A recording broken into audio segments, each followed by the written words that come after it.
بسم الله الرحمن الرحيم. السلام عليكم ورحمة الله وبركاته. وشبكة كبعية دوتكم waxaanu markale idin leenahay Ramadaan Kariim. waxaad nooga barateen in usbuuci 10 idin soo gudbino ku saabsan aalada kombiyuutarka, balse usbuucan waxaanu ku eegi doonaa maadaama bisha Ramadaan tahay isticmaalka kutubka Qur'aanka Kariimka. haddaba markii Ramadaan la galay webka waxaanu ku soo kordhinay sawirka geeska ka muuqda ee ah Qur'aanka Kariimka. si aad haddaba kutubka u akhrisato ama aad u dhagaysato 114 waxaad ku dhufataa halkaas. waxaan doonayaa akhristayaasha inaan faahfaahiyo qaabka loo akhrisanayo kutubka Qur'aanka Kariimka haddii aadan haysan. dabadeed waxaad ku dhufataa halka kore ay ku qoran tahay halkan reex toos u akhriso kutubka oo dhammaystiran.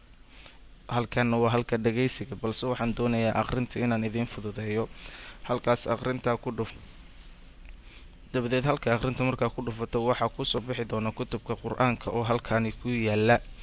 sidaad ujeeda fallaartaas ayaad raacaysaa. wuxuu ku leeyahay drag the page, soo wareeji. muuska inaad wadid waxaad saartaa meesha cirifka kadib reex soo wareeji. sidaad aragtid babaalkii waad ayaan furay. haddaba si aad u siisato haddana aragtid babaalkii labaad meesha aad doonto aad akhrisato kutubka Qur'aanka. halka waxaan kutubka furfuranayo markan waa kana soo isku xiran. haddaba waxaa laga yaabaa inaad u baahato inaad suuradaha qaar aad akhrisato kuwa hoose. haddaba si aad u akhrisato halka kore more options ku qorantahay ku dhufo. dabadeed waxaa kuusoo bixi doona qaab sidaan ah adigoo nambaradan 114 suuradda aad rabtid ka dooranayo ama index page adigoo tagayo. marka waxaan filayaa inaad intaas fahantiin. hadduu eebakraale ka noqdana aad akhrisan doontaan kana faa'iidaysan doontaan akhrinta kutubka Qur'aanka Kariimka ee bisha barakaysan. daan usoo noqda qaybta dhagaysiga. haddii aad dhagaysi rabtid 114 halkan reex, halka ayaad reexaysaa.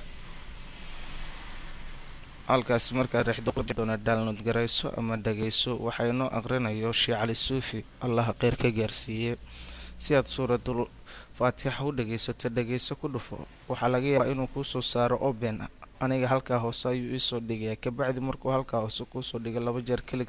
hadduu open kusoo saarana open dabadeed si toosa u dhagayso. waxaan filayaa in tan buubsiiska ku dulmaray in lagu fahmay kutubkana laga faa'iidaysan doono dhagaysashada iyo akhriskaba inta lagu guda jiro bisha Ramadaan. waxaanu idin leeyahay kulanti wacan oo wanaagsan. anigu waa Ibraahim Cali Cabdi kala foge isman dhaafno waa inuu kulan dambe hadduu eeba qadaro.